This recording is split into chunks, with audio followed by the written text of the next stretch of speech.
Bonjour à tous, ce qu'on va voir aujourd'hui, c'est un sujet de bac, nouveau sujet de bac, qui date de 2004. Voilà, c'est Polynésie, juin 2004, qui a été légèrement modifié sur quelques questions.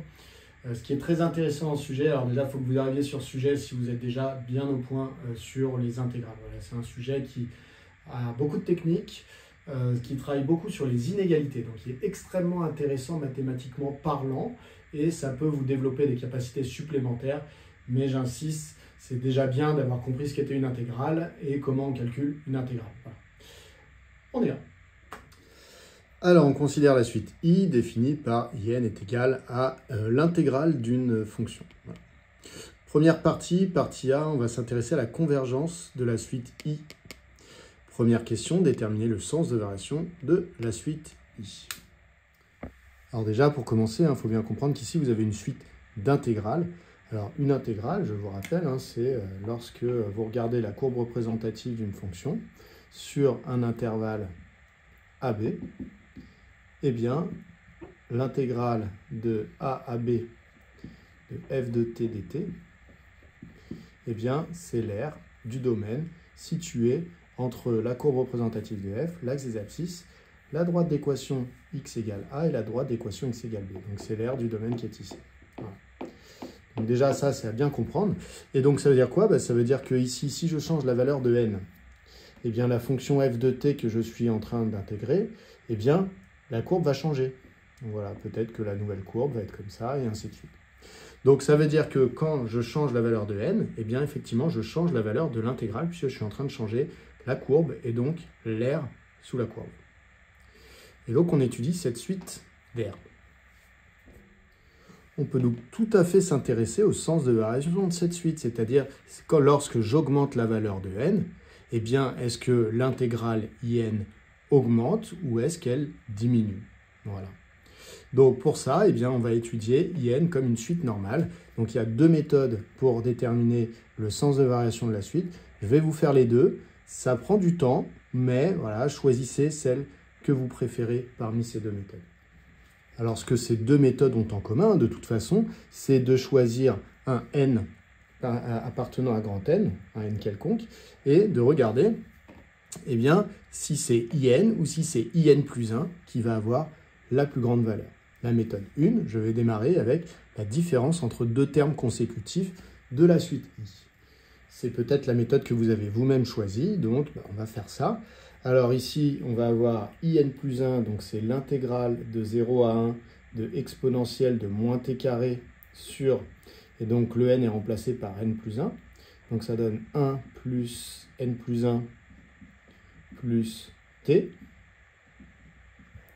dt moins l'intégrale in, donc l'intégrale de 0 à 1 de exponentielle de moins t carré sur 1 plus n plus t dt.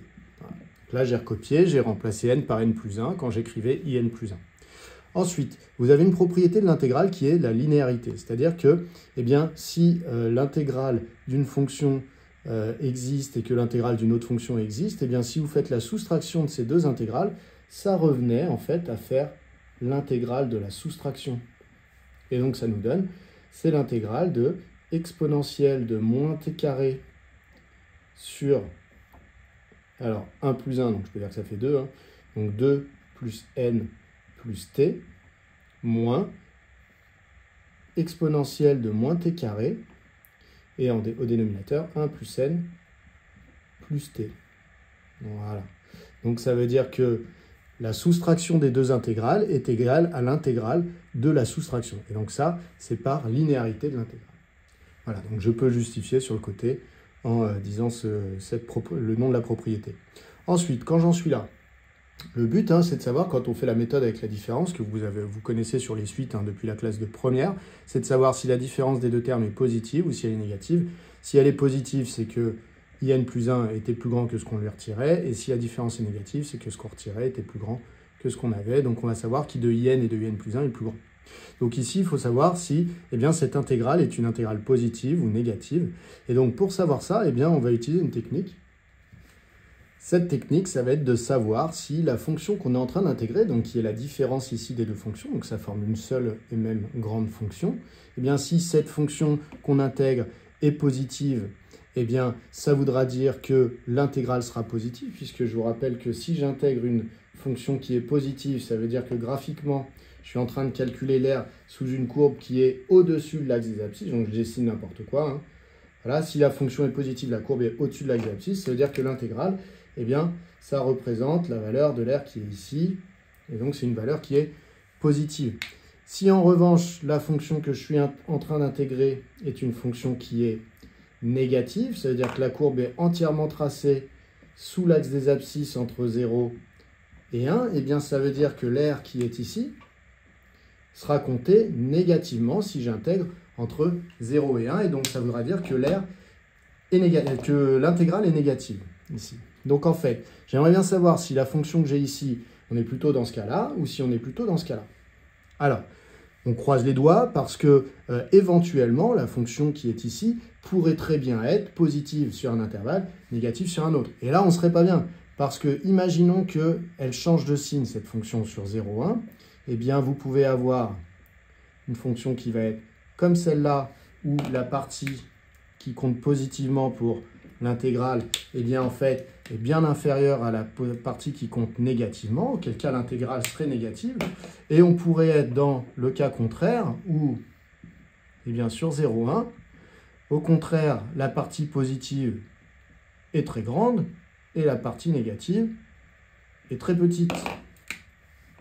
Et dans ce cas-là, bah, c'est pareil, on aurait du mal à conclure. Parce que du coup, si la fonction qu'on est en train d'intégrer, vous voyez, est positive et négative sur l'intervalle où on intègre, eh bien, ça va dépendre des cas. Donc, on espère ne pas être dans cette situation. Donc, on espère que la fonction qui est ici à l'intérieur ne change pas de signe. Et si elle ne change pas de signe, soit on va être dans cette configuration-là, soit on va être dans celle-là. Et donc, on sera capable de dire si l'intégrale était positive ou négative. Et donc, savoir si n plus 1 moins n était positif ou négatif. Donc vraiment, là, on croise les doigts, parce que si on est dans cette situation-là, eh bien, il va falloir imaginer une autre méthode. Alors, pour savoir si cette fonction est positive ou négative, déjà, on aimerait bien ne pas l'avoir sous forme ici de différence. On peut éventuellement donc tout mettre au même dénominateur. Ça nous donne l'intégrale de 0 à 1, 2. Eh bien, ici, je vais devoir multiplier par ce dénominateur-là. Donc, ça nous donne 1 plus n plus t exponentielle de moins t carré, moins, ici je vais multiplier par l'autre dénominateur, donc 2 plus n plus t exponentielle de moins t carré, le tout sur donc 2 plus n plus t, facteur de 1 plus n plus t. Le tout, hop, ici, dt. Quand j'en suis là, ici j'ai donc mis au même dénominateur, il va falloir que j'essaie de simplifier un petit peu le numérateur. Alors, j'ai factorisé par exponentielle de moins t carré, donc je me suis retrouvé dans la parenthèse avec 1 plus n plus t, et ici moins 2, moins n, moins t, donc je m'en retrouve là. Le dénominateur, je ne développe pas parce que je m'aperçois que le signe va être assez facile à discuter, puisque je sais que n est un entier naturel, donc il est positif, que t, qui est considéré ici, il va se balader dans l'intervalle 0,1, donc il est positif aussi. Donc, un nombre positif plus un nombre positif plus 2, c'est positif. Un nombre positif plus un nombre positif plus 1, je sais que c'est positif. Donc, le dénominateur ici, je sais que c'est un nombre positif multiplié par un nombre positif. Donc, surtout, je ne développe pas, je ne vais pas essayer de compliquer les choses. Donc, j'en suis à calculer maintenant ce qu'il y a ici. Alors là, je vais avoir 1 moins 2, ça va me donner moins 1. Plus n moins n, ça va s'annuler. Et t moins t, ça va s'annuler. Donc, au final, j'obtiens cette intégrale, donc l'intégrale de 0 à 1 de, alors là j'avais dit que la parenthèse, le résultat c'était moins 1, donc ça fait moins 1 fois exponentielle de moins t carré, c'est-à-dire moins exponentielle de moins t carré sur ça. Et alors là, il va falloir que je discute maintenant du signe, et par chance, là je m'aperçois que la fonction que je suis en train d'intégrer ici, eh bien elle va être de signe constant, donc je suis bien dans le cas d'un des deux premiers graphiques que j'avais pu faire au début. L'exponentielle est une fonction strictement positive. Donc, je vais dire qu'exponentielle de moins t carré est strictement positif. Devant, je multiplie par moins 1, donc je vais avoir quelque chose de négatif. Et le dénominateur étant positif, je vais obtenir une fonction qui est négative sur l'intervalle 0,1. Alors, je vais devoir effacer un petit peu là-haut pour avancer, pour faire ma petite discussion aussi.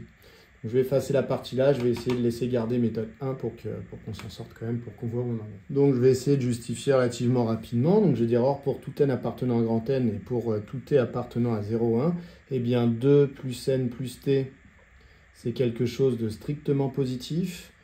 Et en même temps, 1 plus n plus t, c'est aussi quelque chose de strictement positif. Donc voilà, donc déjà j'ai ça. Ensuite, je vais dire que l'exponentielle ici, elle est strictement positive, et donc avec un moins devant, eh bien, ce sera strictement négatif. Donc je récite ma propriété sur la fonction exponentielle, donc de plus exp est strictement positive sur R. Donc, eh bien, je peux en conclure que pour tout t appartenant à 0,1, eh bien, exponentielle de moins t carré est strictement positif. Voilà, c'est de la composition. Si j'ai pris la fonction exponentielle, donc après il peut se passer n'importe quoi avant de l'appliquer. De toute façon, quand on l'applique, eh bien, comme elle est strictement positive, eh bien, le résultat sera strictement positif. Et donc finalement, eh bien, ça veut dire que pour tout t appartenant à 0,1, eh bien, moins exponentielle de moins t carré, eh bien, pour le coup, c'est strictement négatif. J'ai multiplié par moins 1 des deux côtés de l'inégalité. Je dois donc changer le sens. Donc, ça veut dire que j'ai dit numérateur strictement négatif, dénominateur strictement positif. Je peux donc conclure sur la fonction entière. Et donc, quand j'en suis là, donc ça, je vous rappelle, c'était l'intégrale, c'était n plus 1 moyenne, ce que je voulais calculer. Donc là, j'ai réussi à dire que la fonction qui était intégrée était négative. Donc maintenant, en fait, je vais rajouter mon intégrale des deux côtés de l'inégalité par propriété de croissance de l'intégrale. Et puis, ça me permettra d'obtenir ça.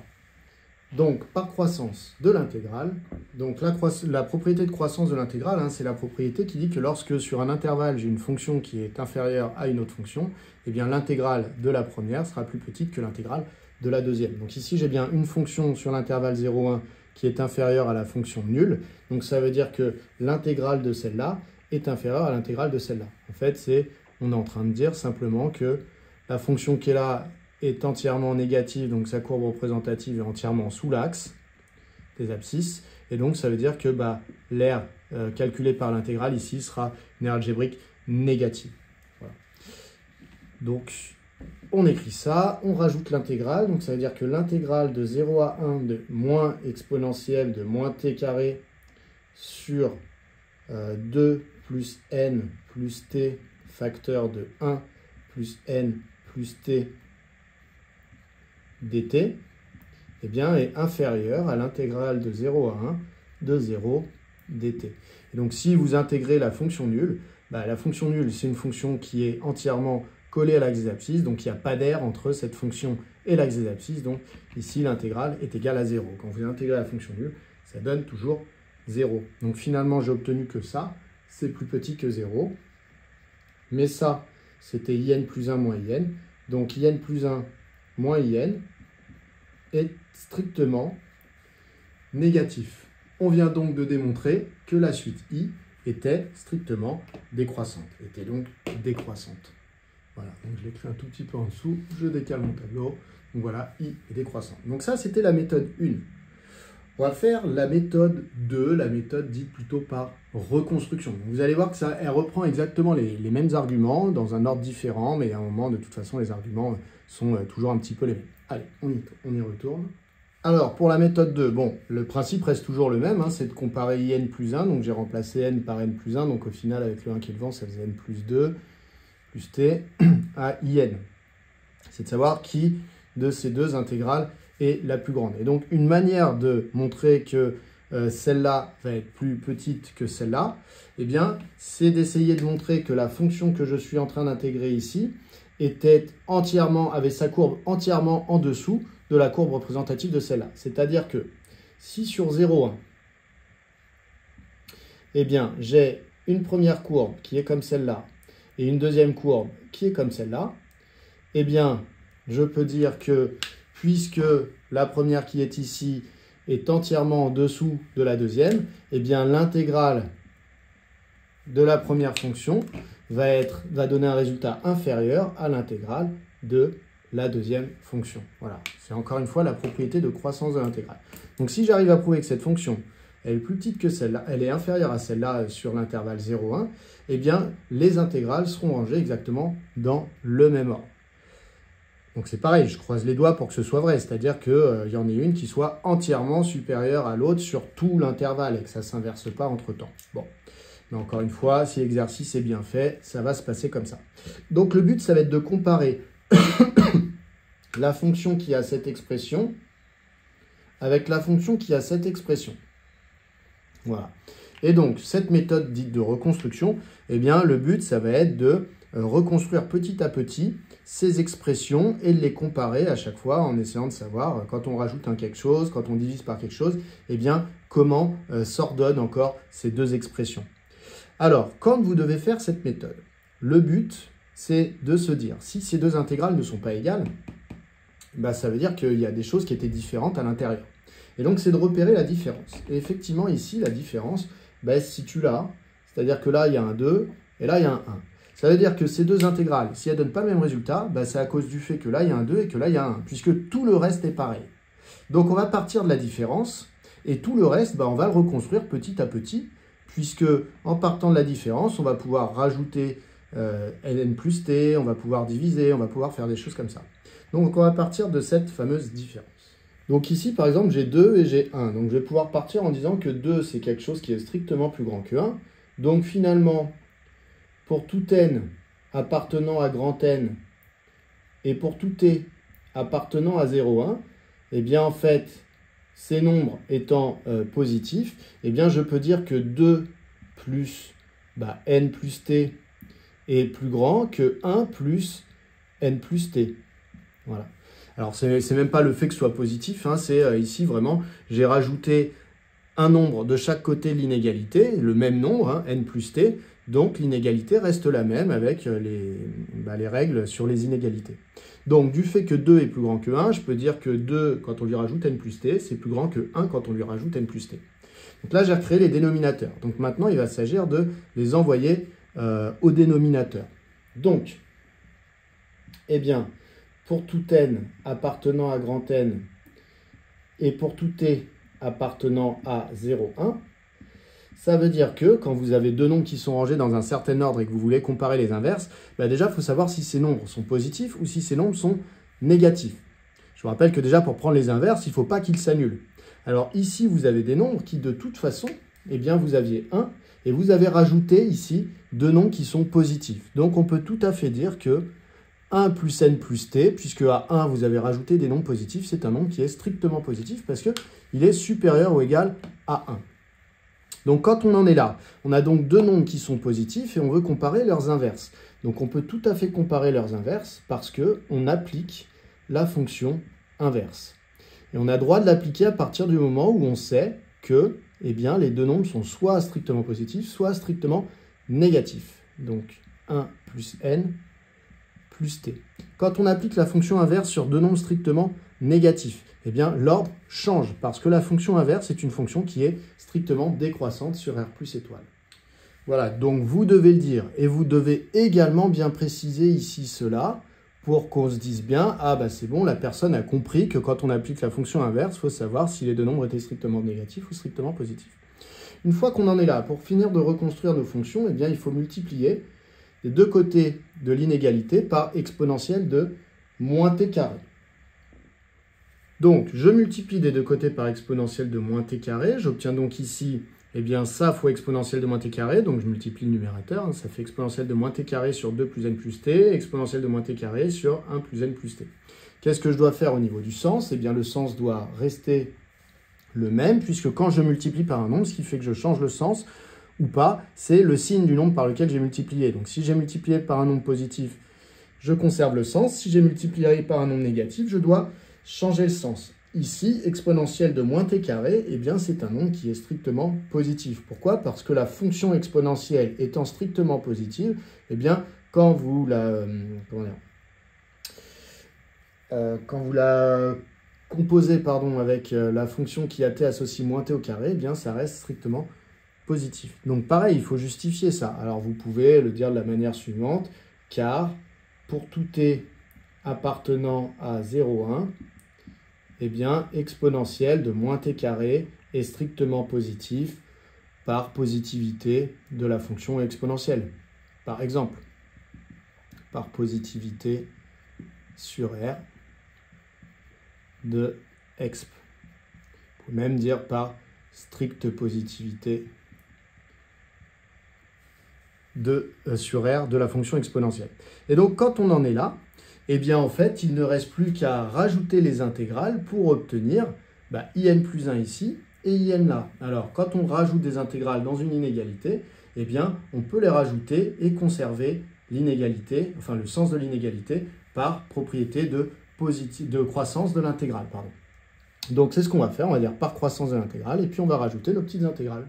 Donc, par croissance de l'intégrale, j'ai que exponentielle de moins t carré sur 2 plus n plus t dt reste bien strictement plus petit que l'intégrale de 0 à 1 de exponentielle de moins t carré sur 1 plus n plus t dt. Voilà. Et donc ici j'ai in plus 1, ici j'ai in. Donc ça veut dire que pour tout n appartenant à grand N, eh bien in plus 1 est bien strictement plus petit que in.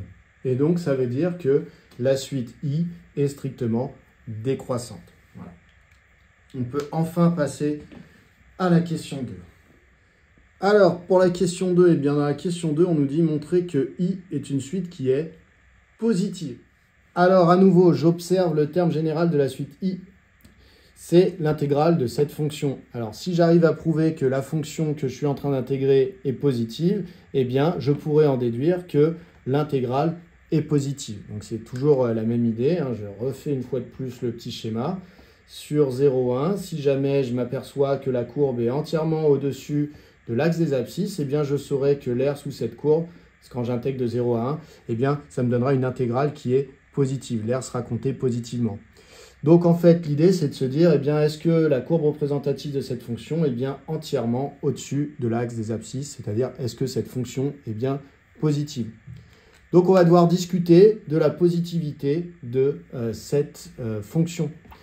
Alors, ça tombe bien parce que cette fonction, elle est bien sous la forme d'un quotient. Donc je vais devoir trouver le signe du numérateur, signe du dénominateur. Le dénominateur, on a déjà justifié dans la question précédente qu'il était positif. Donc on peut rappeler les choses, hein. On peut dire que pour tout n appartenant à grand N et pour tout t appartenant à 0,1, eh bien n plus t, c'est quelque chose du coup qui est supérieur ou égal à 0.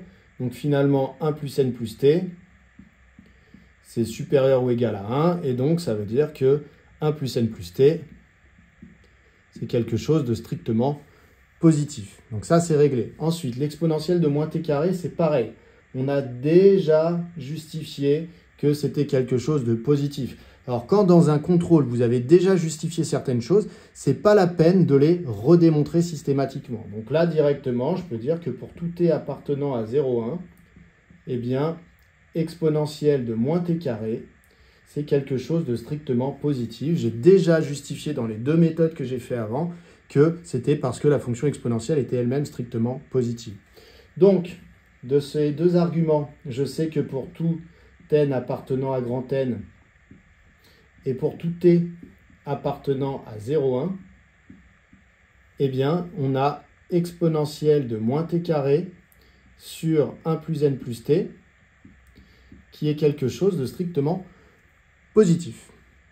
Et donc, eh bien maintenant, je vais intégrer ces deux fonctions. Donc, alors, soit vous dites la propriété de positivité de l'intégrale, c'est une propriété qui dit déjà que quand vous intégrez une fonction positive, eh bien l'intégrale sera positive. Peut-être que vous avez ça dans votre cours. Ou sinon, tout simplement, rajoute l'intégrale ici des deux côtés. Et donc, ça veut dire que pour tout n appartenant à grand N, eh bien l'intégrale de 0 à 1 de exponentielle de moins t carré sur 1 plus n plus t, eh bien dt, c'est strictement supérieur à l'intégrale de 0 à 1 de 0 dt. Et donc ça, on peut dire par propriété de croissance de l'intégrale. Donc on donne ce nom-là à cette propriété, hein, parce que c'est comme un peu quand on applique une fonction croissante à une inégalité, eh bien on sait que les images sont rangées dans le même ordre. Là, quand on applique l'intégrale, on sait que les intégrales sont rangées dans le même ordre que les fonctions, d'où cette notion de croissance de l'intégrale. Il n'y a pas forcément de sens, sinon, de dire croissance de l'intégrale. Quand on en est là, ici, on s'aperçoit que, eh bien, on a in. Alors, vous remarquez qu'ici, je n'ai pas mis pour tout t appartenant à 0,1. Vous voyez qu'au moment où je rajoute l'intégrale, eh bien, en fait, le t appartenant à 0,1, il est implicite dans l'intégrale, ou plutôt explicité par l'intégrale. Ici, je peux donc en conclure que pour tout n appartenant à grand N, eh bien j'ai in qui est strictement supérieur à l'intégrale de 0. Alors ça ne choquera personne si vous dites directement que c'est égal à 0 une nouvelle fois. Quand j'intègre la fonction nulle, eh bien ça ne peut que me donner 0, parce que si je regarde sur un graphique ce qui se passe, eh bien la fonction nulle sur 0,1, sa courbe représentative, elle colle l'axe des abscisses. Donc si vous cherchez à calculer une aire entre cette courbe et l'axe des abscisses, vous allez trouver 0. Voilà, tout simplement. Vous pouvez aussi expliquer ça avec un calcul de primitive, etc. Mais ce n'est pas le but ici. Donc voilà, on a une suite i qui est strictement positive. On enchaîne avec la question 3. On prend n un entier naturel. Montrer que pour tout t appartenant à 0,1, eh bien, on a exponentielle de moins t carré sur 1 plus t plus n, qui est inférieur ou égal à 1 sur 1 plus n. Et ensuite, en déduire que in est coincé entre 0 et 1 sur n plus 1. Alors, mon but ici, ça va être de démontrer que pour tout t appartenant à 0,1, le n a été fixé. En début de question, on nous a dit soit n appartenant à grand N, donc on n'y touche plus, c'est plus la peine de dire pour tout n, etc. Il a été fixé dans la question. Donc, pour tout t appartenant à 0,1, eh bien, il faut démontrer qu'on a ça. Le souci, c'est que quand on vous montre ça, en général, vous comprenez un petit peu le truc, c'est-à-dire que vous vous dites, là, en fait, si je prends t égale 0, ça me donne ça. Et puis ici, si je prends t égale 0 aussi, ça me donne ça. Et puis vous dites oui, mais en fait, l'exponentielle de moins t carré sur 0,1, eh bien, elle est majorée par 1. Le dénominateur, il est minoré par ça. Donc, vous comprenez qu'il y a une histoire de lui, il est plus grand que lui. Et puis, le dénominateur, là, il est plus grand que lui. Donc, l'un dans l'autre, ça doit faire que, comme je divise le plus grand par le plus petit, ça doit être plus grand que quand je fais le contraire ici. Oui, sauf que faut être plus précis que ça. C'est-à-dire qu'il va falloir apprendre à mettre de l'ordre dans ce que vous pensez. Et donc, en réalité, eh bien, nous, on va passer par une petite étape intermédiaire. C'est-à-dire que je vais d'abord commencer par montrer que ça, c'est plus petit que exponentielle de moins t carré. Et ensuite, je vais montrer que ça, c'est plus petit que 1 sur 1 plus n. Pourquoi? Parce que quand je démontre des inégalités, eh bien, je ne peux pas commencer à toucher au numérateur et au dénominateur en même temps. C'est-à-dire qu'il faut qu'il y ait un truc à la fois qui change. Donc ici, vu qu'il y avait le numérateur qui changeait et le dénominateur qui changeait, eh bien, je vais d'abord essayer de changer, par exemple, mon dénominateur, et ensuite, j'essaierai de toucher au numérateur. Mais je ne peux pas faire les deux en même temps, sinon je raconte des bêtises. Donc voilà, à vous de voir, si vous préférez d'abord toucher au numérateur puis au dénominateur, ou le contraire, peu importe, l'essentiel c'est que vous fassiez les choses séparément. Donc si déjà je veux montrer la première inégalité, alors là je vous ramène un petit peu à la méthode 2 de la première question, c'est-à-dire que quand en maths vous devez montrer une inégalité, il faut vous poser la question de pourquoi c'est pas un égal, pourquoi c'est un inférieur ou égal. Si tout était pareil là-dedans et là-dedans, ce serait un égal. Donc si c'est inférieur ou égal, c'est à cause de là où c'est pas pareil. Et qu'est-ce qui n'est pas pareil? Ce qui n'est pas pareil, c'est qu'ici au dénominateur vous avez t, alors que là vous ne l'avez pas. Donc il va falloir partir de cette différence et tout reconstruire pour obtenir ce qu'on a ici. Donc en fait, ici on se rend compte que là on a t et que là à la place on a 0. Donc en fait je vais commencer par comparer t à 0. Donc si je prends t dans l'intervalle 0,1, eh bien je sais que t est supérieur donc ou égal à 0, puisque un t entre 0 et 1 est supérieur ou égal à 0. Et je vais reconstruire. Et donc je vais reconstruire, je vais dire donc, eh bien, si jamais je rajoute des deux côtés 1 plus n, donc 1 plus n est supérieur, plus t, pardon, est supérieur ou égal à 1 plus n, donc j'ai rajouté 1 plus n des deux côtés. Ensuite, eh bien, j'ai bien l'impression que je veux un dénominateur, donc il va falloir que j'applique la fonction inverse à ce que j'ai ici. Alors attention, c'est le même problème que tout à l'heure. C'est-à-dire que quand j'applique la fonction inverse, il faut que je m'assure que je suis soit sur des nombres strictement positifs, soit sur des nombres strictement négatifs. 1 plus n, n étant un entier naturel, je peux affirmer que c'est strictement positif. Donc, je peux appliquer la fonction inverse et je me retrouve avec 1 sur 1 plus n plus t qui est du coup inférieur ou égal à 1 sur 1 plus n, parce que j'ai appliqué une fonction inverse qui est strictement décroissante. Donc, car la fonction inverse, alors la fonction inverse, vous pouvez l'écrire comme ça, hein, x associe 1 sur x, est strictement décroissante sur, alors sur quoi? Les deux nombres que j'avais ici, ils étaient sur R plus étoile. Donc sur R plus étoile. Donc voilà, j'ai appliqué, j'ai donc dû changer le sens. Qu'est-ce qu'il me reste à faire pour refabriquer celle-là? Je dois multiplier des deux côtés par exponentielle de moins t carré, qui est un nombre strictement positif, donc ça ne va pas changer l'ordre de mon inégalité. Donc 1 plus n plus t, inférieur ou égal à exponentielle de moins t carré sur 1 plus n, car, et donc ça je l'ai déjà utilisé 20 fois, hein, donc je ne vais pas le rejustifier, je le donne directement, car pour tout t appartenant à 0,1, eh bien exponentielle de moins t carré, c'est quelque chose qui est strictement positif. Donc voilà, j'ai démontré celle-là, je peux même me l'encadrer en couleur. Hein. Alors un jour de bac, évitez le rouge. Voilà, c'est interdit pour le scanner, pour le machin, c'est la couleur aussi avec laquelle en général on essaie de vous corriger. Voilà, donc j'ai démontré ça, maintenant il faudrait que je démontre ça.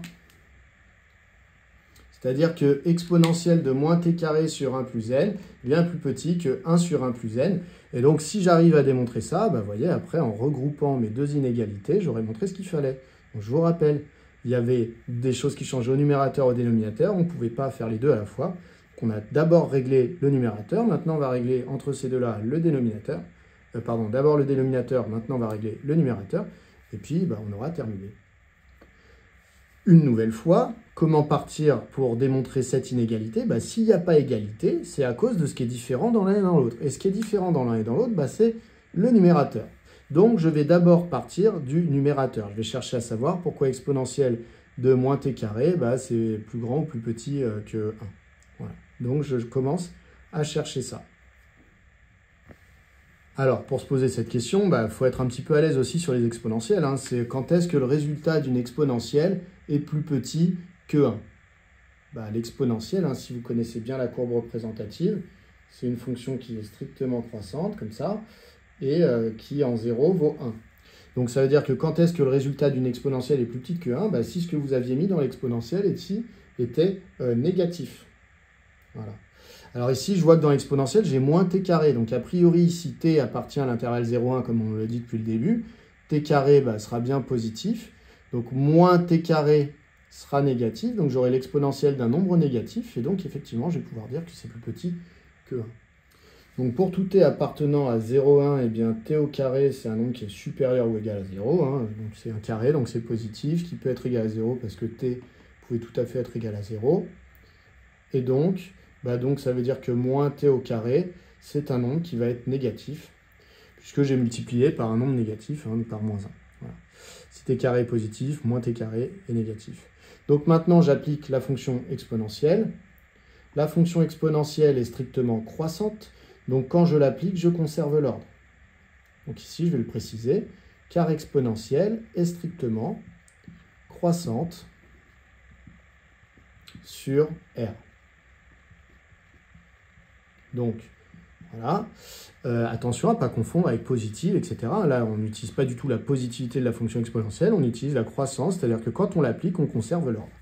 Donc, finalement, j'ai que exponentielle de moins t carré, eh bien c'est inférieur ou égal à exponentielle de 0, qui vaut 1. Je termine de reconstruire. Pour reconstruire donc, ce que j'avais effacé, il me reste juste à diviser par 1 plus n. Et donc, quand je divise, je dois faire attention, puisque si je divise par un nombre négatif, je dois changer le sens. Alors que si je divise par un nombre positif, je ne dois pas changer le sens.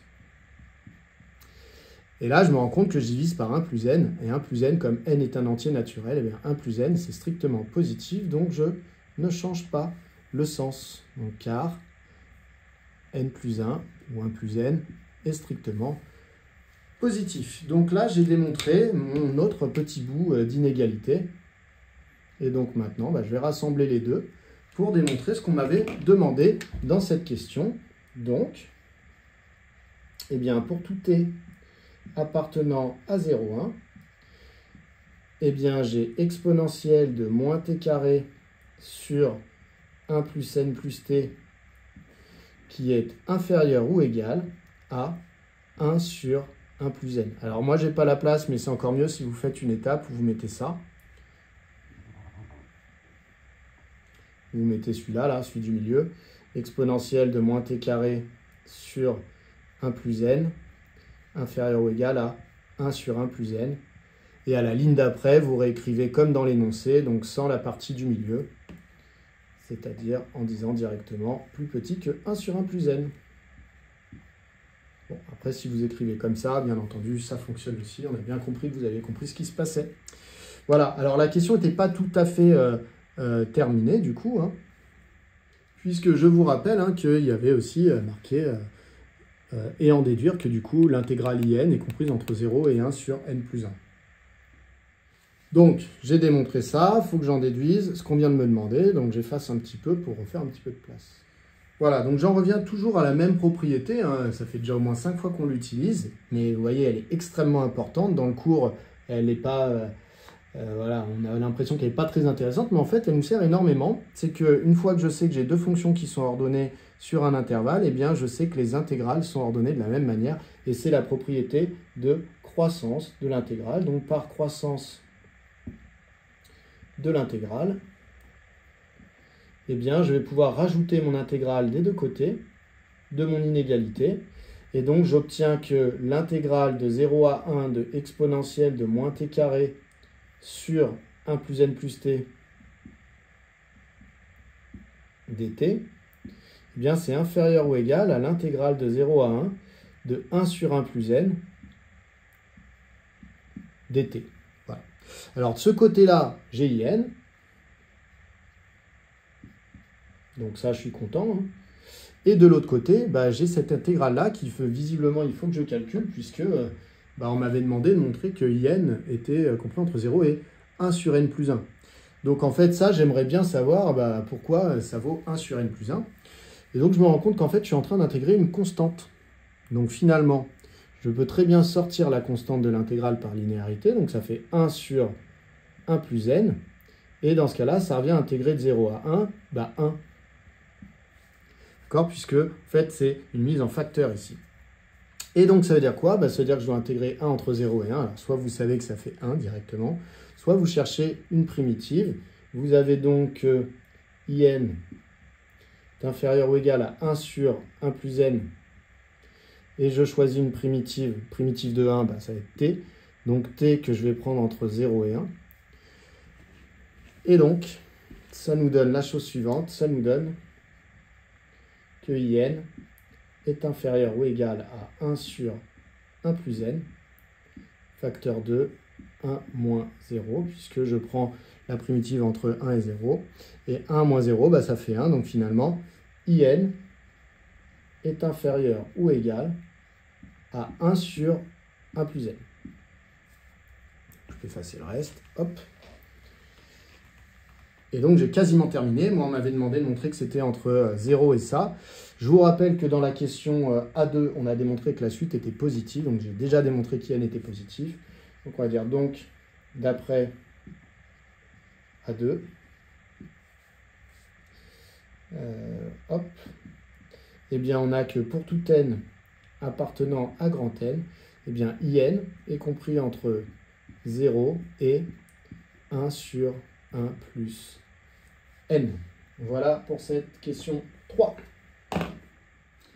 Question 4. On nous dit que peut-on en conclure quant à la convergence de la suite I. Alors attention, cette suite I, il y a des élèves qui se contentent de dire j'ai démontré qu'elle était décroissante et qu'elle est minorée par 0, donc elle converge. Oui, mais on peut dire mieux que ça, parce qu'en fait, ce qu'on a démontré dans la question 3, eh bien, c'est que pour tout n appartenant à grand N, IN est compris entre 0 et 1 sur 1 plus n.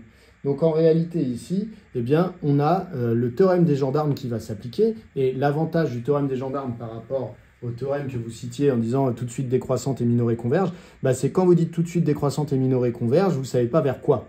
Alors que le théorème des gendarmes, lui, il vous dit que la suite converge, mais en plus de ça, vous connaissez la limite. Donc ici, on va partir de cette inégalité. On va chercher la limite de 1 sur 1 plus n. Et si c'est la limite, si sa limite c'est 0, eh bien ça voudra dire que par le théorème des gendarmes, in tend également vers 0. Donc ici, on est sur la limite de 1 plus n. Donc bon, limite de 1 plus n quand n tend vers plus l'infini, c'est plus l'infini. Donc, par inverse, vous avez que la limite quand n tend vers plus l'infini de 1 sur 1 plus n, bah, c'est 0. Et donc, bah, c'est bon, vous avez 0 des deux côtés. Alors, soit vous répétez la limite de 0, c'est 0, soit vous considérez que c'est trivial.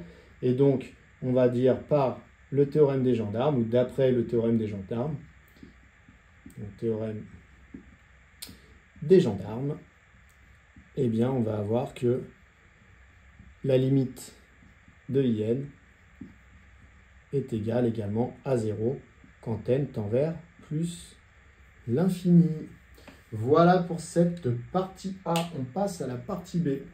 Alors, dans la partie A, donc, on a montré que la suite I convergeait vers 0, mais on ne sait pas trop ce que valent ces intégrales IN. C'est-à-dire, si on s'intéresse par exemple à I5, on ne sait pas trop ce que ça vaut. Si on s'intéresse à I9, on ne sait pas trop ce que ça vaut. Et donc, le but ici, ça va être d'encadrer les valeurs de I. Voilà. Donc, pour l'instant, on prend deux fonctions, f et g, deux fonctions qui sont définies sur 0, 1. Par f de x égale ça, g de x égale ça. Question 1a, étudier le sens de variation et en déduire le signe de f. Donc, on va prendre la fonction f, on va étudier son sens de variation et visiblement, ce sera censé nous donner des renseignements sur son signe. Alors, eh bien, étudier le sens de variation, ça rime avec calculer la dérivée, trouver le signe de la dérivée, etc., etc. Donc, pour tout x appartenant à 0,1, f de x vaut cette expression-là. Donc, je vais chercher la dérivée. Alors déjà, c'est une fonction qui est dérivable, tant que somme de fonctions dérivables. Et pour tout, donc vous pouvez écrire une phrase si vous le souhaitez. Là, vu la technicité du sujet, je vais aller un petit peu à l'essentiel. Donc, pour tout x appartenant à 0,1, f' de x, je vais calculer directement l'expression de la dérivée. Donc, c'est une somme. Donc, je vais dériver chacun des termes. Donc, je dérive exponentielle de moins x. Donc, je recopie l'exponentielle et devant, je mets la dérivée de l'exposant. Donc, dérivée de moins x, c'est moins 1. Donc, ça fait moins 1 fois exponentielle de moins x. Donc, ça fait moins exponentielle de moins x. Plus dérivée de x, c'est 1. Plus dérivée de moins 1, c'est 0. Donc, voilà, j'ai f' de x qui vaut cette expression. Maintenant, il faut que je trouve le signe de cette expression. Donc, comme je ne peux pas factoriser, je passe en mode équation-inéquation. Donc, je vais m'intéresser à moins exponentielle de moins x plus 1 et je vais me demander quand est-ce que c'est égal à 0 pour démarrer. Donc, c'est équivalent à dire que 1 doit être égal à exponentielle de moins x. Ce qui est équivalent à dire que, alors là, vous pouvez appliquer le logarithme népérien, par exemple, eh bien, ça veut dire que ln de 1 doit être égal à, si j'applique le logarithme népérien ici, donc ça va faire ln de exponentielle de moins x, hop, et donc ça va nous donner, c'est équivalent à dire que 0 est égal à moins x, puisque ln exponentielle se neutralise. Alors ici, il faudrait que je mette car ln est strictement croissante,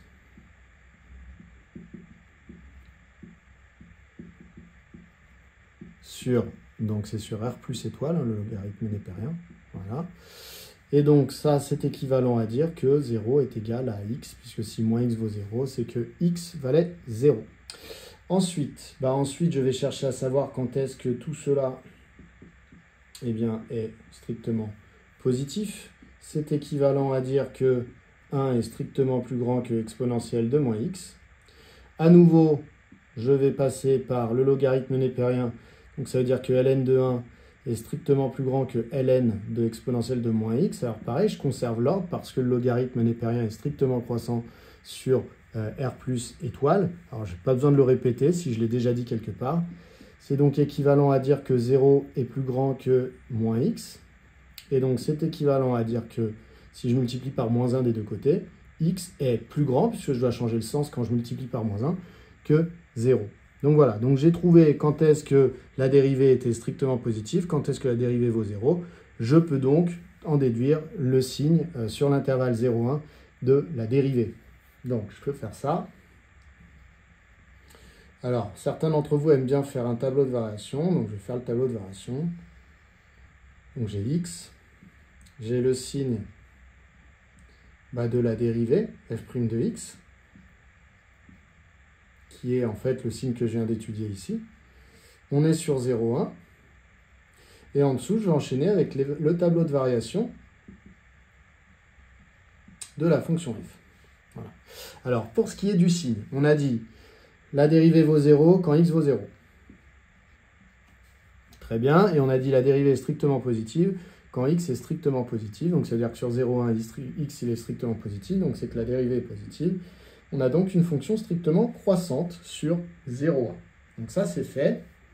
Et maintenant, on me disait d'en déduire le signe. Alors, ici, comme j'ai choisi de faire un tableau de variation, il faudrait qu'il soit complet. Donc, il va falloir que je calcule l'image de 0.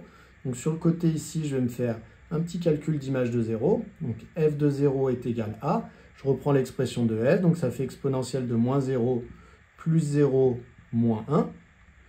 Ce qui donne exponentielle de moins 0, c'est exponentielle de 0, c'est 1. Donc, ça fait 1 moins 1, et ça vaut 0. Donc, ici, 0. L'image de 1, puisque je suis obligé de compléter entièrement quand j'ai décidé de faire le tableau de variation. Ça fait exponentielle de moins 1, plus 1, moins 1. Donc ça fait exponentielle de moins 1, que vous pouvez aussi écrire 1 sur e. Donc au final, comment de ces variations je peux en déduire le signe de f? Je m'aperçois que j'ai une fonction f qui a pour minimum 0. Donc si la fonction a pour minimum 0, c'est qu'elle est positive. Voilà, c'est-à-dire qu'on ne peut pas descendre en dessous de 0, f n'a donc pas de valeur négative, donc f est positive. Donc c'est ça que je vais dire. Je vais dire f a donc pour minimum 0. Donc ça veut dire que f de x est supérieur ou égal à 0 pour tout x appartenant à 0,1. Donc pour tout x appartenant à 0,1, eh bien f de x est supérieur ou égal à 0. Et on a terminé la question. Question suivante. Question suivante, c'est après avoir calculé une expression de g', fonction dérivée de g sur 0,1, étudier le sens de variation de g et en déduire le signe de g. Donc en fait, on nous demande exactement la même chose que dans la question précédente. Donc, mais sauf qu'on va le faire avec la fonction g. Donc c'est parti. Donc, je redémarre exactement les mêmes étapes que dans la question 1a. Je dis quelle est l'expression de la fonction g. C'est bien une somme de fonctions dérivables, donc g est dérivable, et je peux écrire que g' de x, l'expression de la fonction dérivée, c'est égal à, donc là j'ai des sommes, donc je vais dériver terme à terme. 1, je le dérive, ça donne 0. Moins x se dérive en moins 1. Ensuite ici j'ai des x2 sur 2. Alors attention, ok c'est un quotient, mais pas besoin d'utiliser u sur v, même si ça fonctionnerait. Ici vous avez une constante au dénominateur, donc en fait il faut le voir comme étant 1/2 fois x au carré. Donc vous gardez le 1/2 et vous dérivez le x au carré. Donc ça nous donne plus 1/2 de x au carré qui se dérive en 2x, moins dérivée d'exponentielle de moins x, et je recopie l'exponentielle de moins x, et je dois multiplier par la dérivée de l'exposant, donc par moins 1. Finalement, ça nous donne moins 1, plus 1/2 fois 2, ça fait 1, donc plus x, et moins par moins plus, donc plus exponentielle de moins x. Et alors là, vous avez la dérivée. Donc si vous voulez le sens de variation comme ce qui vous a été demandé, il va falloir trouver le signe de cette dérivée. Alors là, il y en a qui ne remarquent pas que en fait, on est retombé exactement sur la fonction f. Et que du coup, la fonction f, comme on a vu juste avant qui a été positive, c'est-à-dire qu'on a tout de suite le signe de la dérivée. C'est-à-dire il y en a parmi vous qui essayent de retrouver le signe de cette chose-là. Sauf que comme il y a du x dans l'exposant et devant, c'est extrêmement compliqué. Donc, en général, ça, vous tournez en rond, vous perdez du temps et vous finissez par essayer de bidouiller un truc qui est faux. Donc ici, on va tout de suite remarquer qu'on retombe sur f. Donc ça, c'est des réflexes à avoir en terminale. C'est quand il y a des choses, en fait, il faut les avoir mémorisées avant. Et donc ça, vous devez avoir en tête que vous l'avez déjà vu quelque part dans l'exercice. Vous relevez les yeux, vous voyez que c'est la fonction f. Et donc, directement, on embraye. Ça, c'est vraiment une capacité qu'on attend de vous. C'est-à-dire de ne pas prendre les questions une par une, mais voir l'exercice dans la globalité, se souvenir de ce que vous avez déjà pu faire avant. Donc ça nous donne ça. Or, eh bien, on a vu que f, finalement, c'était une fonction qui valait 0 en 0, mais comme après la fonction f était strictement croissante, eh bien, elle était strictement positive. Donc finalement, je peux faire exactement la même chose que ce que j'ai fait tout à l'heure pour pour la fonction f. Donc, je vais faire mon petit tableau de variation. Donc, je vais avoir x. Je vais avoir le signe de g' de x, qui va être positif, puisqu'on a vu que la fonction f était positive sur 0, 1, qu'elle valait 0 en fait que en 0. Donc, on a ça pour g', et on a les variations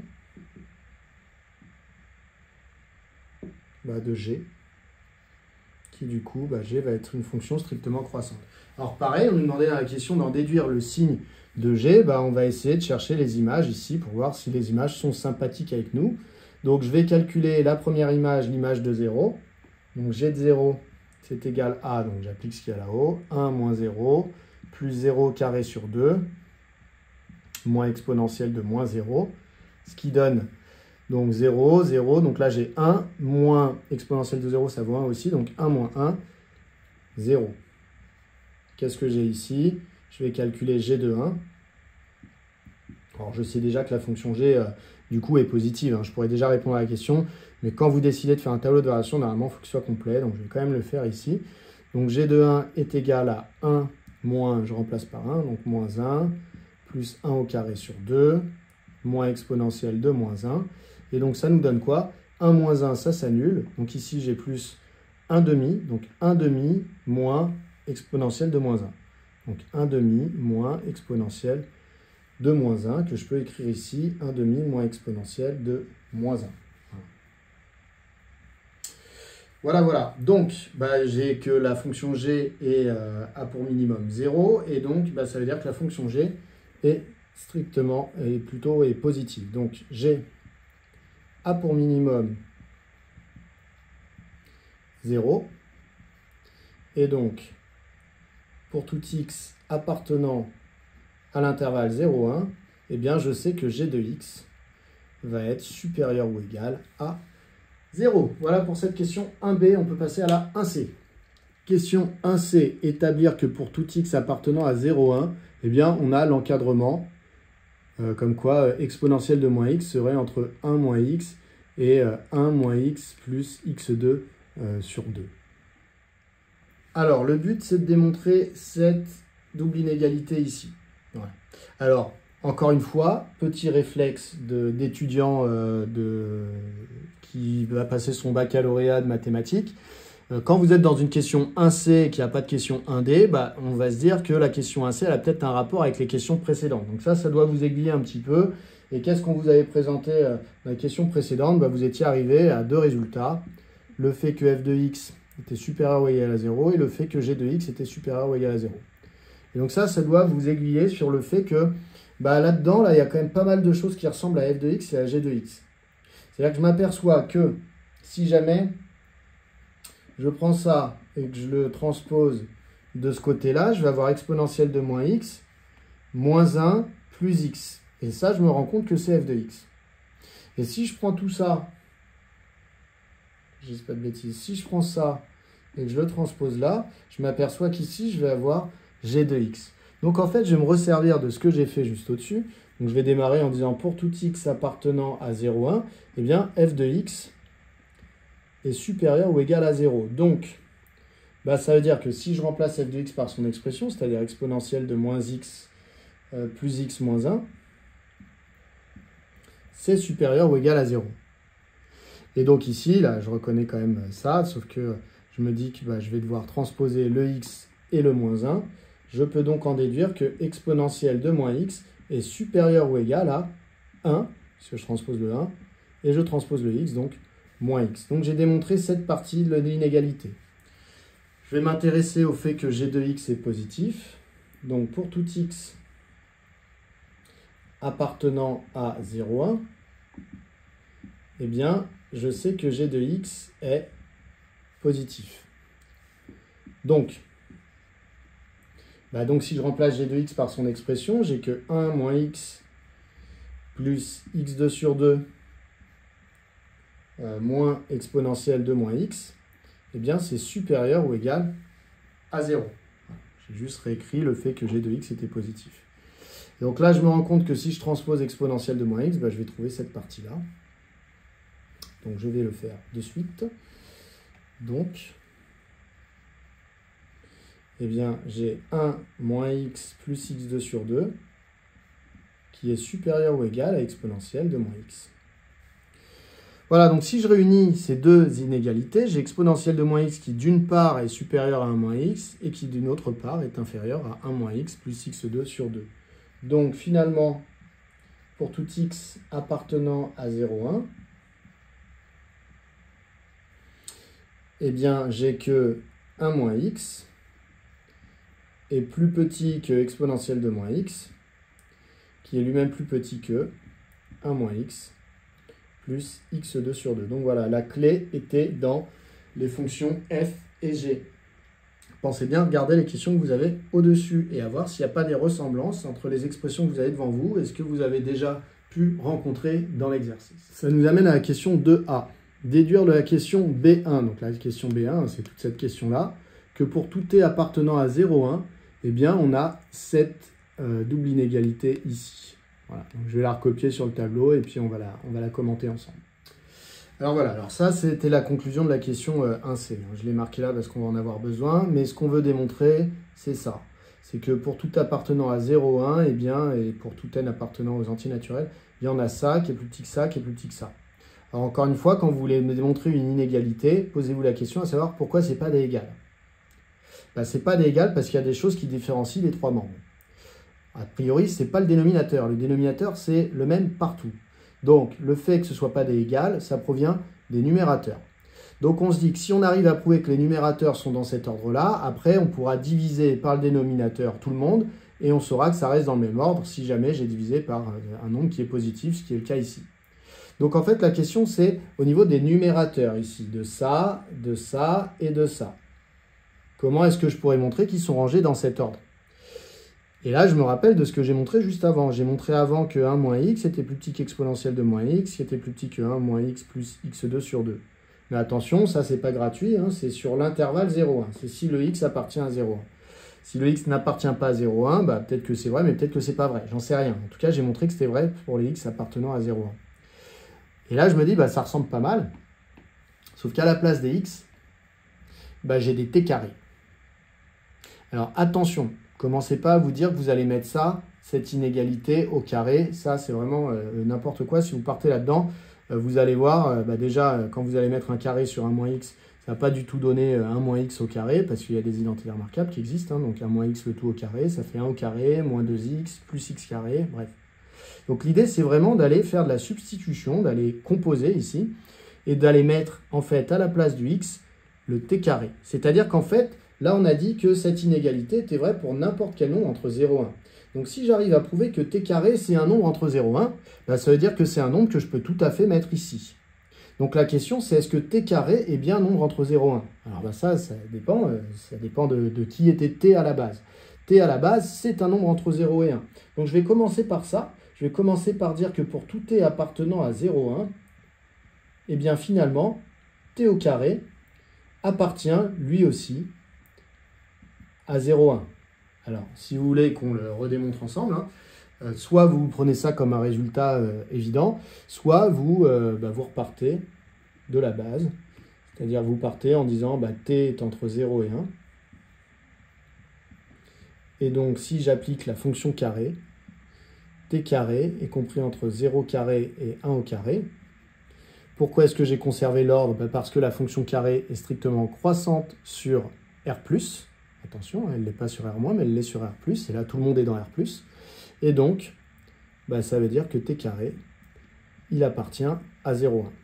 Voilà. Si vous voulez le rédiger, vous pouvez le rédiger comme ça, avec ici un petit quart x associe x au carré, strictement croissante,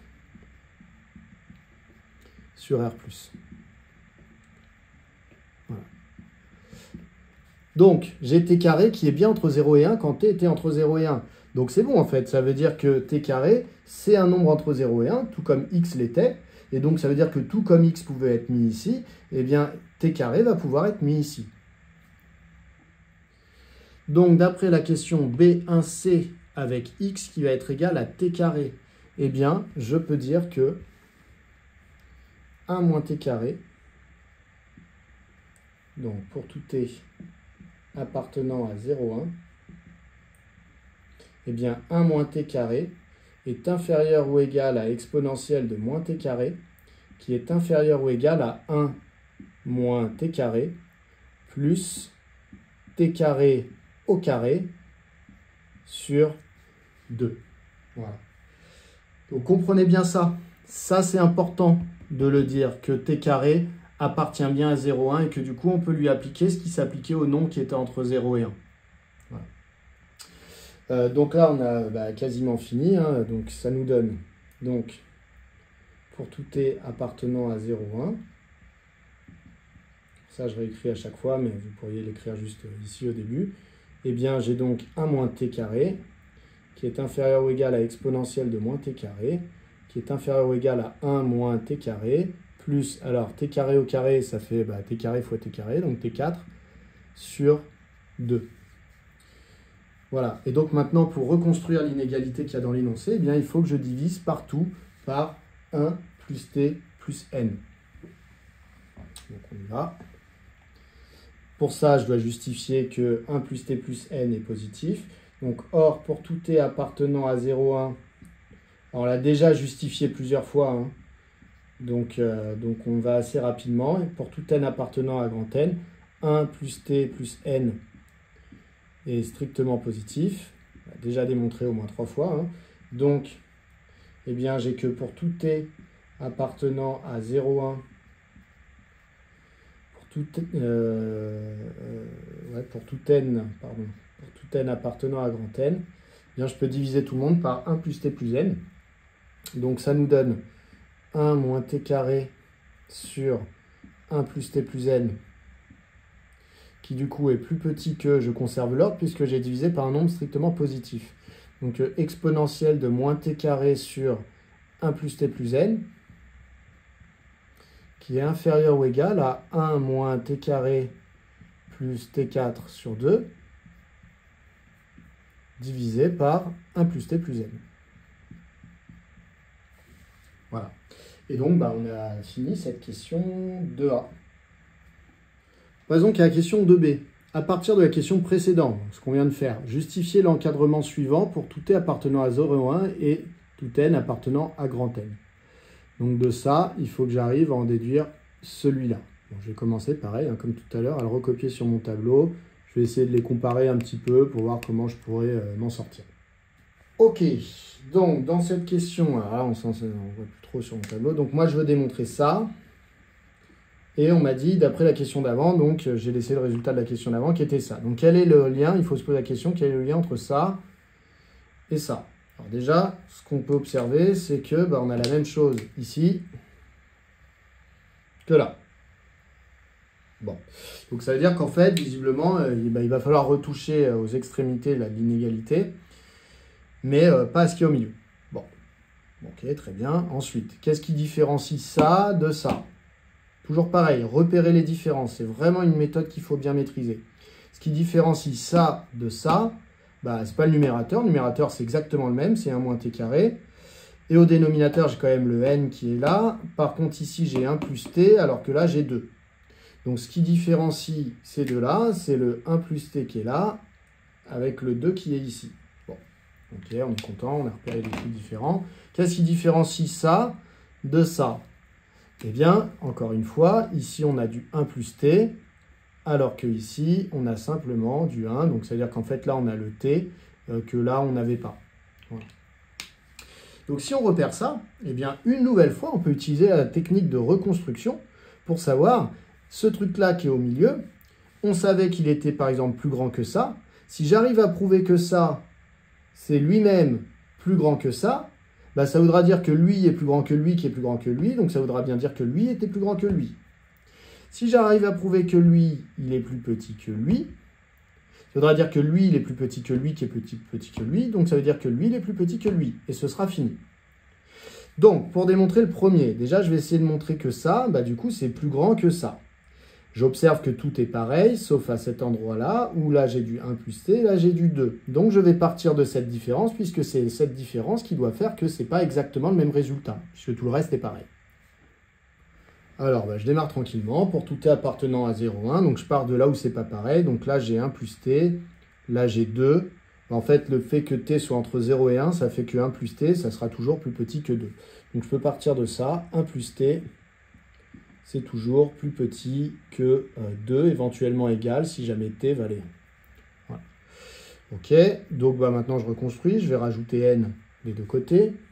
Donc, pour tout n appartenant à grand N, eh bien 1 plus t plus n. Alors j'ai le droit de rajouter un nombre des deux côtés d'une inégalité, ça ne changera pas le sens, peu importe la valeur de ce nombre.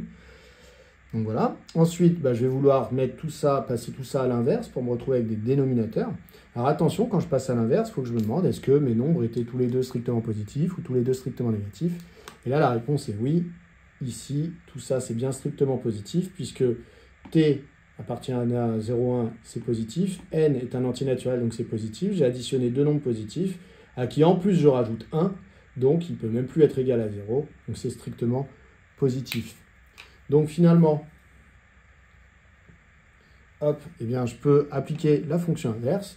Donc 1 sur 1 plus t plus n. Alors je peux continuer à rajouter pour tout t appartenant à 0,1, pour tout n appartenant à grand N. Donc ici, vous n'êtes pas obligé de le faire à chaque étape. Vous pouvez l'introduire et considérer qu'après, à chaque fois, c'est la même chose. Donc 1 sur 1 plus t plus n est supérieur ou égal finalement à 1 sur 2 plus n. Parce que quand j'applique la fonction inverse, je dois changer l'essence de mon inégalité. Donc pareil, je vais redire pourquoi. Je vais dire car la fonction inverse, que je peux aussi noter 1, x donne 1 sur x, pardon, est strictement décroissante sur, ici, je l'ai appliqué à des nombres qui étaient strictement positifs. Donc, je vais utiliser la propriété comme quoi elle est strictement décroissante sur R plus étoile. Maintenant, une fois que j'en suis là, je m'aperçois que j'ai plus qu'à multiplier le numérateur par 1 moins t carré. Voilà. Alors, par contre, il va falloir que je fasse attention parce que quand je multiplie par un nombre, ça peut changer le sens si jamais le nombre était négatif. Donc, je vais devoir essayer d'observer si 1 moins t carré est un nombre négatif ou si 1 moins t carré est un nombre positif. Alors, une fois de plus, tout ça, ça va se régler grâce au t qui appartient à 0,1. Donc, je vais dire, or, pour tout t qui appartient à 0,1, je sais que t au carré, c'est encore compris entre 0 et 1. Donc, ça veut dire que le t au carré, il est plus petit que 1. Donc, ça veut dire quoi? Ça veut dire que s'il y a 1, je retire t carré, donc là, je vais transposer t carré, ça va me dire que tout ça, c'est plus grand que 0. Donc, 1 moins t carré est supérieur ou égal à 0. Donc ça veut dire que je peux multiplier des deux côtés de l'inégalité par 1 moins t carré, ça ne changera pas le sens parce que j'ai prouvé que c'était un nombre qui était supérieur ou égal à 0. Alors j'efface ça, j'ai besoin d'un petit peu de place. Voilà. Donc, finalement, je multiplie par 1 moins t carré, donc 1 moins t carré sur 1 plus t plus n est supérieur ou égal à 1 moins t carré sur 2 plus n. Voilà, donc j'ai démontré que ce qui était tout en bas là, dans mon inégalité précédente, c'est bien plus grand que ce qu'il y a ici. Maintenant, il faut que je m'intéresse à ce qu'il y avait de l'autre côté là-haut et que j'arrive à prouver que c'était plus petit que ce qu'il y avait ici. Alors, tout comme tout à l'heure, je vais partir de mes dénominateurs. Vous vous souvenez, dans ce qu'il y avait à gauche, il y en avait un qui avait 1 plus t plus n et l'autre qui avait 1 plus n. Donc ça provient de la comparaison de 1 plus t avec 1. Donc ici, pour tout t appartenant à 0,1, 1 plus t, donc t étant plus grand que 0, 1 plus t, c'est quelque chose qui est plus grand que 1. Voilà. Donc je peux rajouter n des deux côtés. Donc pour tout n appartenant à grand N, 1 plus t plus n est supérieur ou égal à 1 plus n. Ensuite, passage à l'inverse. Donc ici, j'ai 1 sur 1 plus t plus n. Et là, j'ai 1 sur 1 plus n. La question est toujours la même. Est-ce que je conserve l'ordre ou est-ce que je dois changer le sens? J'ai appliqué une fonction strictement décroissante. Donc, a priori, je change le sens. Il faut bien que je vérifie quand même qu'au-dessus, j'étais bien sûr soit sur que des nombres strictement positifs, soit sur que des nombres strictement négatifs. Là, c'était bien le cas. Tout était strictement positif. Donc, c'est la même propriété qui est là. Je l'ai déjà récité tout à l'heure, donc je ne vais pas la réécrire, mais on pourrait la réécrire à côté. Ensuite, je multiplie par, alors là, c'est non pas 1 moins t carré, mais c'était, je vous rappelle, 1 moins t carré plus t4 sur 2. Bah, ça, est-ce que c'est positif ou est-ce que c'est négatif? Parce que j'ai l'intention de multiplier par ce nombre. Bah, du fait que, là, ici, il y a plusieurs manières de le justifier, hein, 1 moins t carré, vous avez déjà justifié que c'était positif ici. Donc, si vous lui rajoutez quelque chose de positif, ça reste positif. Donc ici, je vais multiplier par ce nombre-là. Donc ça fait que 1 moins t carré plus t4 sur 2, le tout sur 1 plus t plus n, eh bien ça reste inférieur ou égal à 1 moins t carré plus t4 sur 2, le tout sur 1 plus n. Et là, je vais dire car 1 moins t carré était plus petit que... Voilà, je vais le mettre. Donc j'ai justifié que ça c'est positif parce que c'était plus grand que ça qui était lui-même positif. Donc je vais dire ça, 1 moins t carré, plus petit que 1 moins t carré plus t4 sur 2. Voilà. Et ça c'est dû au fait que ce que j'ai rajouté ici, quelque chose de positif. Voilà. Donc, au final, là j'ai prouvé mes deux inégalités. J'ai prouvé ça, hop, et j'ai prouvé ça. Donc maintenant, si je ramène tout ça à ce que j'avais démontré dans la question précédente, eh bien je vais pouvoir m'en sortir. Donc je vais effacer ce qu'il y a au-dessus ici et je vais conclure. Je vais donc recopier le résultat de la question d'avant. Or, d'après la question B2A, n'hésitez pas à donner des références comme ça. Pour tout n appartenant à 0,1, pour tout n appartenant à grand N, on avait cette inégalité.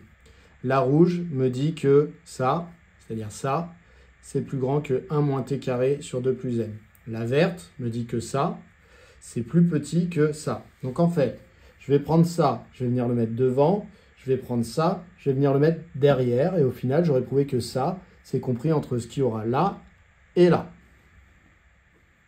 Voilà, je vais recopier, ça prend toujours un peu de temps. Donc il y a ça, ici, c'est celle-là. Et il y a ça ici, qui est celle-là. N'hésitez pas à encadrer les choses pour qu'on puisse vous suivre plus facilement. Voilà. Donc du coup, je peux effacer ça. Et je me retrouve avec... Bien, je me retrouve avec finalement ce que je voulais. Donc je ne peux garder que les extrémités, c'est-à-dire que ça, c'est compris entre ça et ça. Donc...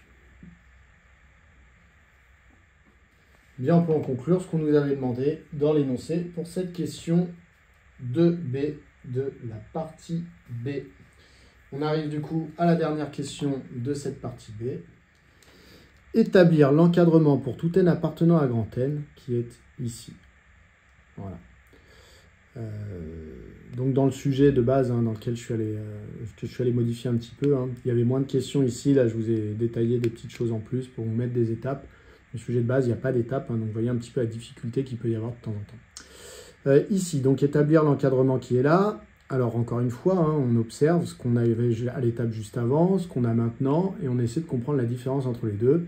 Bah, déjà ici, là, j'avais la fonction qui était à l'intérieur de l'intégrale IN, alors que là, j'ai l'intégrale IN. Donc j'ai l'impression qu'en fait, il va falloir que j'intègre cette fonction pour obtenir IN.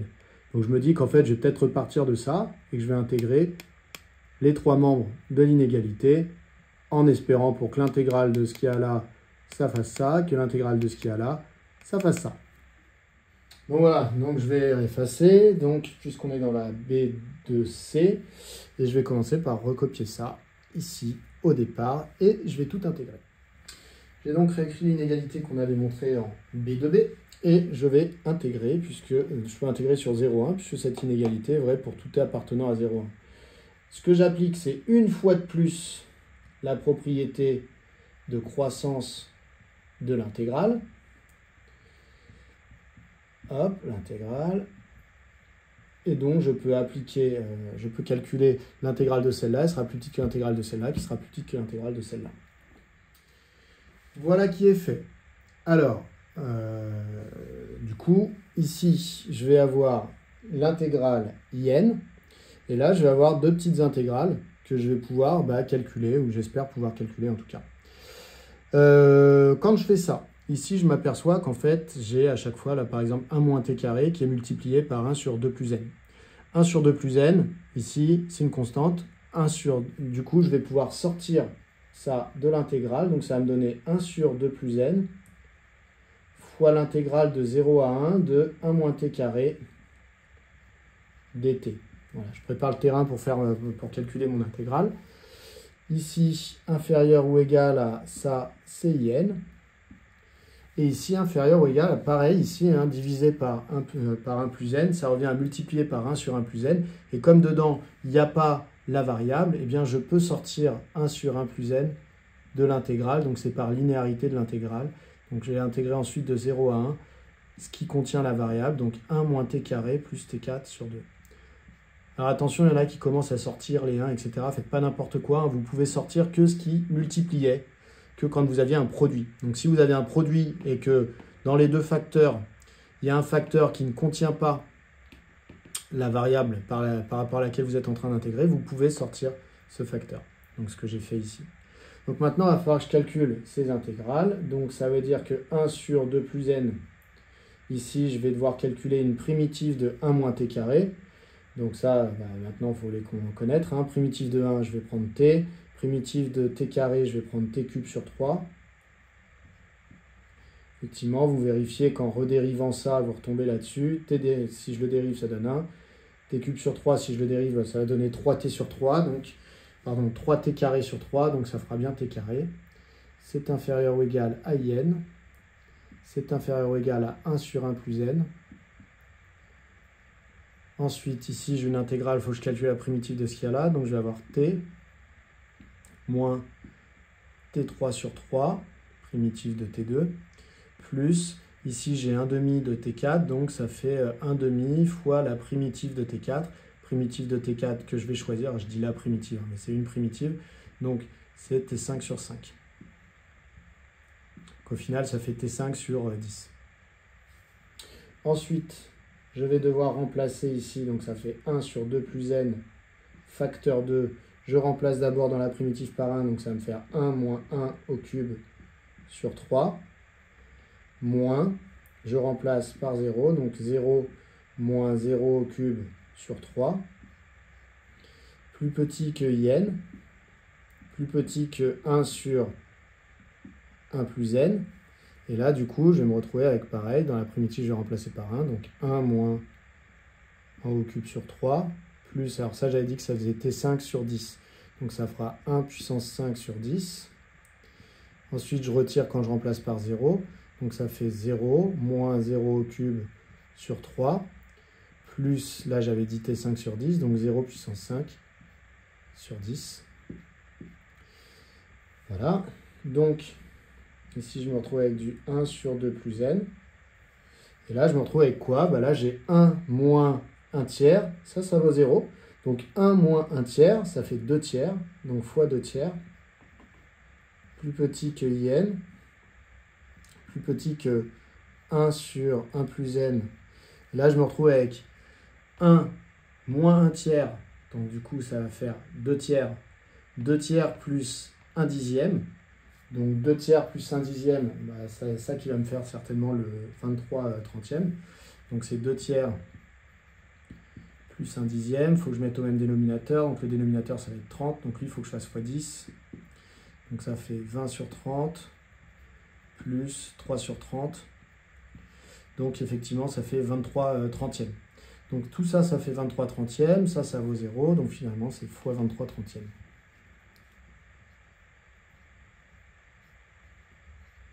Voilà, et donc c'est ce qu'on me demandait de prouver. Donc, vous voyez, vous avez ça. Là, ici, c'est pareil que 2 divisé par 3 fois 2 plus n. Et là, c'est pareil que 23 divisé par 30 fois 1 plus n. Donc, c'est exactement ce qu'on a ici. 2 divisé par 3 fois n plus 2. Et ici, on a 23 sur 30 fois n plus 1. Donc voilà pour cette question 2C. On passe à la dernière question de cet exercice. Dernière question, donner un encadrement de I0 puis de I22 et dans chaque cas déterminer l'amplitude de l'encadrement obtenu. Cette amplitude sera arrondie à 10-3 près. Donc bien entendu, je reprends l'encadrement que j'ai trouvé dans la question précédente. J'ai trouvé que n était compris toujours entre ces deux valeurs. Donc maintenant, on me demandait pour I0, donc je vais remplacer n par 0. J'obtiens donc que I0 est entre 2 sur 3 fois 0 plus 2 et 23 sur 30 fois 0 plus 1. Donc finalement, eh bien, j'ai que I0 est compris entre eux. Alors là, ça me fait 2 sur 3 fois 2, donc je peux simplifier les deux. Donc, il est entre 1 tiers et 23 trentièmes. Voilà, donc ça me donne un encadrement. Donc ça me donne une idée de ce que peut valoir I0, même si je n'ai pas la valeur exacte. Et ensuite, on me demandait, cet encadrement, de déterminer son amplitude, c'est-à-dire de savoir la différence, la distance qu'il y a entre les membres qui sont à l'extérieur ici, pour savoir un petit peu si on a une idée précise de ce qu'est I0 ou pas. Et donc, ça veut dire que l'amplitude de l'intervalle est... Alors, l'amplitude d'un encadrement ou d'un intervalle, il faut faire la différence entre les bornes pour savoir la distance qu'il y a entre les deux nombres. Donc, ça fait le plus grand moins le plus petit. Donc, ça fait 23 trentièmes moins 1 tiers. Et ça, si on fait ce calcul, ça fait 13... Hop, ça fait 13 trentièmes. Et donc 13 trentièmes, c'est environ égal, puisqu'on m'a demandé d'arrondir, à 0,433. Voilà, donc ça veut dire que la valeur, elle est dans un intervalle qui a une amplitude de 0,433 à peu près. Donc à vous d'en conclure si c'est précis ou pas, peu importe. Ensuite, deuxième question, c'était un encadrement pour 22. Donc pour n égale 22, ça veut dire que I22 est compris entre 2 sur 3 fois 22 plus 2 et 23 sur 30 fois 22 plus 1. Donc finalement, on a que I22 est compris entre 2 sur 3 fois 24, donc le 24, je vais le simplifier avec le 2 qui est en haut, ça va me faire 12, donc ça fait 1 sur 3 fois 12, donc ça fait 1 sur 36. Et ici, ça fait 23 sur 23, donc je vais pouvoir simplifier, donc ça fait 1 trentième. Et donc l'amplitude de cet intervalle est de... Donc je fais la différence entre 1 trentième et 1 36e.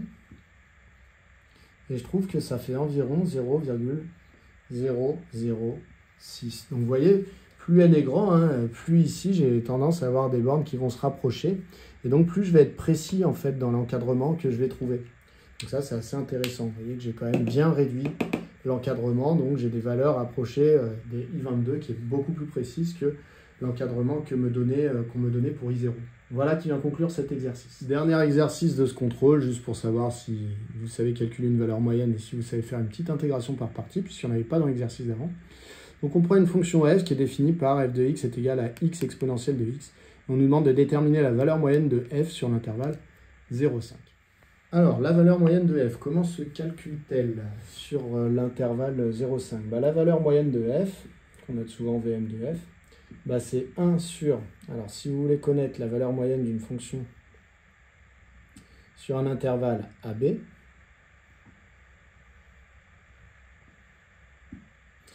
il faut calculer déjà ici l'amplitude de votre intervalle AB, et donc ça fait 1 sur B moins A fois l'intégrale de f sur l'intervalle AB. Donc je vous encourage à aller voir les autres vidéos que j'ai pu faire pour expliquer pourquoi c'est cette formule et pas une autre. Voilà. Là, cette vidéo est déjà suffisamment longue pour que je ne rentre pas dans les détails. Donc ici, nous, A et B, c'est l'intervalle 0,5. Donc ça va nous donner 5 moins 0. Et on va donc intégrer de 0 à 5. Ce qui va donner 1 cinquième de l'intégrale de 0 à 5 de x e de x dx. Donc effectivement, ici, il va falloir que je calcule l'intégrale de cette fonction. Et on se rend compte que on ne peut pas trouver de primitif facilement de cette fonction ici. Parce que on observe qu'il y a une exponentielle, mais sauf que l'exponentielle, quand on la dérive, ça ne refabrique pas un x devant, donc on n'est pas très bien. Et puis en réfléchissant un petit peu, on se dit, ah oui, mais si c'est bon, je crois que j'ai compris. C'est-à-dire qu'ici, je vois qu'il y a une multiplication. Et donc, ça me fait fortement penser aux exercices que j'ai pu faire sur l'intégration par partie. Donc, c'est certainement une intégration par partie qu'il faut faire. Quand j'ai une exponentielle et un polynôme, bien souvent, c'est le polynôme qu'il va falloir que je dérive. Et donc, je primitiverai l'exponentielle. Donc, on pose